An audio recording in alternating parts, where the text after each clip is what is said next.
Hi everyone, welcome to Freshman Orientation here at S5U. I want to do a quick sound check and make sure you can all hear me okay. If you can, go ahead and raise your hand. My name's Kate Drake. I'm the Director of Education here at Social 5. I think I've seen quite a few of you on these webinars before, but just in case I haven't, I host most of these and will be your host for today as we talk about LinkedIn basics. So a couple quick housekeeping items. You can always ask questions as we're going. There's both a Q&A feature and a chat feature, and I'll be monitoring those as we go. And then of course we'll have a Q&A session at the end too. So if you ever have any questions, feel free to pop them in there and I'll try and answer as we go.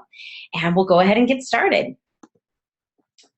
So quick overview of what we're going to be talking about today, mostly about leveraging LinkedIn to help it build your business. So we're going to be talking about who the audience is on LinkedIn, how to get started, building connections and creating those connections, and leveraging those connections outside of LinkedIn. You know, it's great to have them online as well, but there's a real world application too. So I really like this quote here.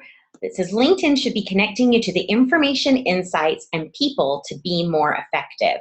And that's really what LinkedIn is all about. It's actually the oldest modern social network. It was around before Twitter, before MySpace. I don't know if you guys even remember MySpace back in the day. LinkedIn's been around for a really long time. And the reason for that is because people recognize the importance of having a social network that's based purely on professional contacts. So this isn't the place necessarily to go make friends with your family or your friends or things like that. It's purely for business and for folks that you've worked with and stuff. Now that doesn't mean you can't also include your family and your friends and things like that. But you know, really remember that it's not about staying in touch and being friends with folks. It's about creating a professional presence online. So that's kind of what I want you to think about as we go through this tutorial. So one thing I think is really important to LinkedIn and understanding how it works is understanding how its audience differs from some other social channels. So let's talk about that here for a minute. So first off, we're going to go back to some of our other social channels that we've talked about in past sessions. One, obviously the biggest, is Facebook. And Facebook has a consumer-based audience, and it's got the highest growth rate in the 25 to 54 age bracket. So a huge age bracket there of growth. It's the largest social channel out there. It's got a huge mix of male and female. Actually, 1 out of every 7 minutes spent online is spent on Facebook. So obviously huge thing. Number 2 website in the entire world and things like that. But it's really a business to consumer platform. You know, you may have your business out there and everything, but your audience is going to be individuals who are interested in following your content.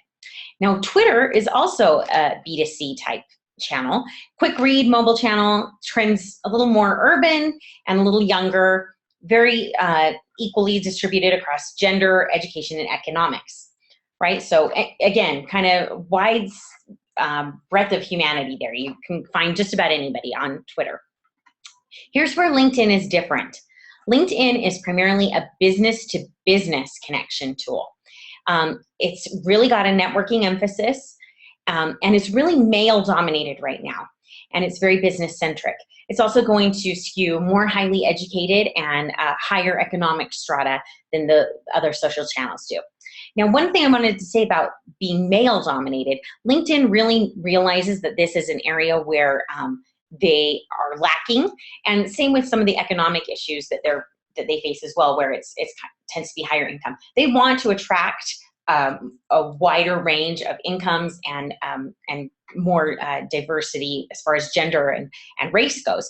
So that's something that they've made a really big push on. I know for me, I get stuff from LinkedIn almost every day talking about female managers, female you know, management strategies, and they're really trying to get their female audience more engaged, and same with other races and economic factors and things like that. So that's somewhere that I expect to see it grow more over time, because they know that they're kind of a white upper middle class male audience right now, and they know they need to broaden that.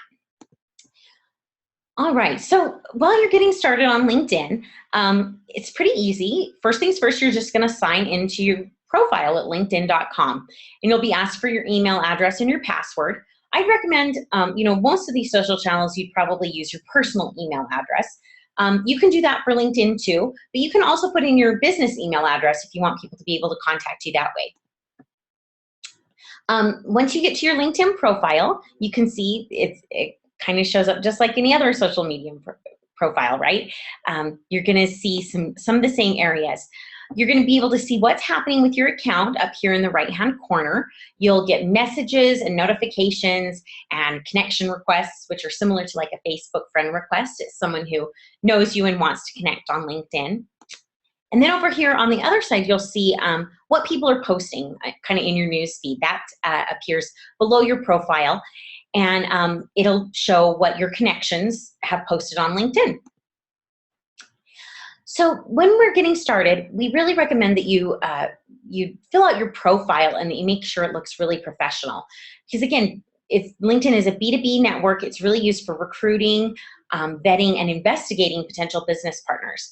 I know our sales staff, when they go into a sales meeting or to talk about a partnership or partnering with another business or something, they tend to vet out the folks that they'll be meeting with on LinkedIn. It's become a way to make sure that people, that it really is a real company, to see how your business is doing, and a really mark of your professionalism and how well your business is performing. Same if you're hunting for a job. You want to make sure that your LinkedIn profile is really professional, because it's essentially an online resume. So the other thing that's important is that your profile can be used for online searchability. So people are going to be searching for job candidates or things like that. You're going to want to make sure you have some key search terms in there for the different type of job that you're looking for, or for whatever your company does, so that they can find you. And again, it's really important for first impressions. LinkedIn searches usually are one of the top results for Google searches that come up. So they are going to be one of the first things people see when they search for your business or for your personal name. So again, you want to think of this as an online resume, and you want to make it as thorough as you possibly can, using a lot of keywords that will help potential partners identify you. So you can see here, this is the profile of Jeremiah Stetler. He's our Chief Content Officer. And he's included, past experience that he's had. He's got his skill set there that people have endorsed him on. He's got, marketing and advertising in there as keywords that people can look for when they're looking for Social 5. Now, another thing that you're going to want to do is build your network. So you're going to start with the search bar. And again, this is, as we're using Jeremiah's profile, we go in here and we search for friends, family, business associates, anybody like that you want. So you just type their name into the search bar, and you'll see a whole bunch of different options come up. Now, obviously, I'm right there, and it brought me up first because Jeremiah and I both work at the same place, but there's other Katie Drakes out there. So that's part of it, is you need to figure out which one you're talking about. One thing I want to bring up here is that you can see that there's a couple of different Katie Drakes that don't have a profile picture. And I actually think that one on the bottom is an old LinkedIn profile of mine that I didn't ever take very good care of. So I should probably deactivate that account. But you want to make sure, that's part of why having a photo is so important, and making sure that it looks like you, is that way people can make sure they're connecting with the correct person with your same name on LinkedIn. The other thing you're going to see here up in the corner is that it'll, by my name on the search bar, it will say first next to it. And that means that Jeremiah and I are first degree connections. We know each other personally. Now, if you have a premium LinkedIn account, you'll be able to see things like second and third degree connections, which is maybe you're trying to connect with someone and you guys aren't connected yet, but you have a connection in common. And that's really cool, because it kind of gives you an instant reference on someone. If you see that you have a second or third degree connection, when you're talking to them, you can ask how they know that person, or get a reference from them and things like that. So that's kind of a cool thing too. So again, building your network, you can go through and search individually for names and stuff. And that's great if you've just met someone. But if you are just getting started and really want to get everybody you know connected on LinkedIn, one thing that you can do is you can search through your email database. And LinkedIn will go through and it will see all the folks in your email address book, and it will add them, or allow you to see them and possibly add them as connections. So here in this case, we've gone through and put in Jeremiah's Gmail address. Again, you can use Gmail, Outlook, Yahoo, just about any other email provider will work here. And you can find your connections that way. You're going to do this under the Connections tab under Add Connections.